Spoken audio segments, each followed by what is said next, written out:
What is a vacancy? That's today's video. Let's dive in. Hey everybody, I'm Clayton Morris. I'm the founder of Morris Invest. I'm a longtime real estate investor and have flipped hundreds of homes. And today we are going to talk about vacancies. Understanding exactly what a vacancy is important to your overall rental investing strategy. Now, we've done a number of videos on vacancy rates. What is a vacancy rate? How to find out what a vacancy rate is in your city. We've done videos on the five cities with the highest vacancy rates that I would avoid at all cost in renting. We've done videos on the lowest vacancy rates across the country. But today I'm just going to talk generally about what is a vacancy.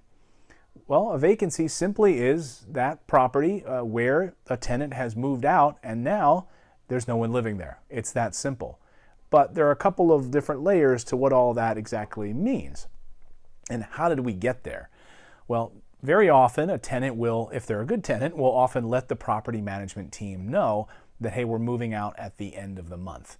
And your property management team should probably contact you and they'll let you know. This is what ours does and says, hey, we've got a tenant moving out on the 1st or at the end of the month, and we're actively now marketing the property in order for there to be a quick tenant turnover.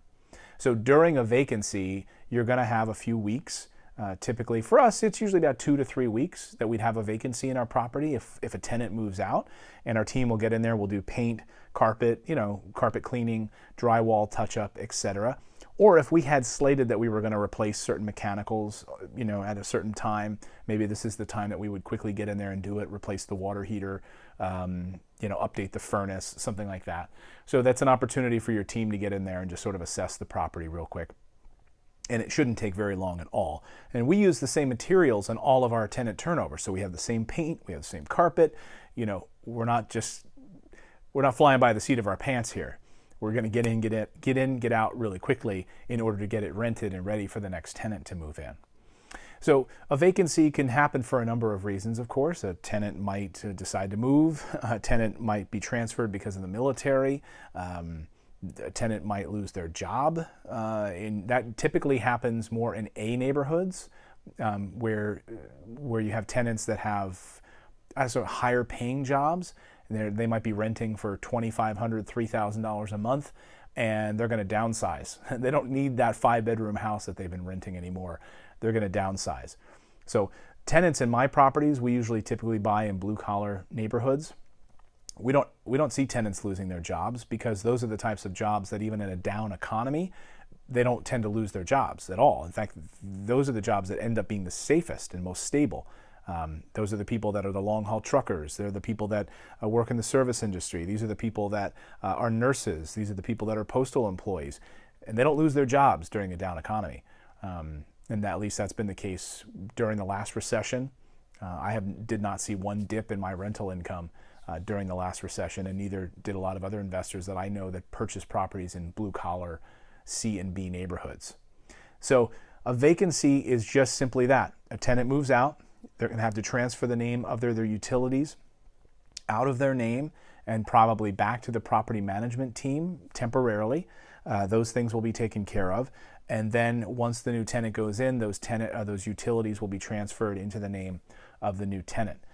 Vacancies, though, are the thing that we really want to avoid. They can end up being the biggest money suck for us. Think about it. In that month when your property is vacant, you're not producing cash flow. So that property now doesn't have the cash flow coming in from a paying tenant. And now also you're going to have to pay a little bit to get that property tenant turnover cleaned up, painted, carpeted. So that added cost on top of that lack of funds. So let's say you're cash flowing $700 a month. Now you're losing that $700 a month, but you're also going to end up paying $300, $400, $500, sometimes $1,000 on top of that to fix the house up, get it ready for the next tenant. So now you're kind of out almost like $1,700 on a tenant turnover. So vacancies we really want to try to avoid as much as possible. That's why we want to give a great place for our tenants to live, and we want to encourage them. We want to, if they want to sign a 5-year lease like I have on some of my properties, great. I'd rather you stay for 5 years. Stay for 5 years. That's great. Yes, I can't increase the rent over that time, but I don't care. I have a happy tenant for 5 years who's going to pay me on time. Hallelujah. That's great. That's fantastic. So that is a vacancy. That's plain and simple what a vacancy is. Again, we have a whole series of videos how to understand your vacancy rate, the best cities that with the lowest vacancy rate, the cities that have the highest vacancy rate. You can click through our playlist on vacancies below and let me know your thoughts. How many vacancies have you experienced with your rental properties? And how quickly are you able to get your property back up and running again after you have a tenant move out? I'd love to hear that. Please subscribe to our channel, the little balloon over here. You can click on the subscribe button.